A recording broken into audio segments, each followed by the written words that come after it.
Hello guys, welcome back to our channel.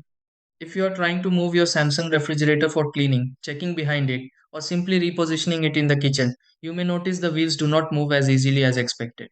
Sometimes the refrigerator feels completely stuck in place, while other times people are unsure whether the wheels are locked or if leveling feet are holding everything down.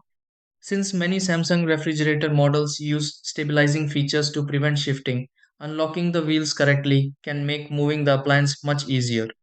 The good part is that once you know where to check, the process is usually quick and simple. In this video, let's go through several easy steps to unlock Samsung refrigerator wheels safely and smoothly.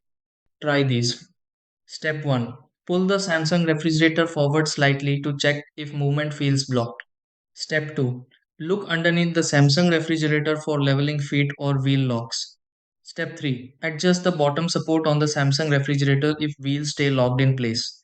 Step 4. Test movement on the Samsung refrigerator gently after making adjustments. Step 5. Keep the cord behind the Samsung refrigerator clear while moving it forward. Step 6. Reposition the Samsung refrigerator and confirm the wheels roll more smoothly.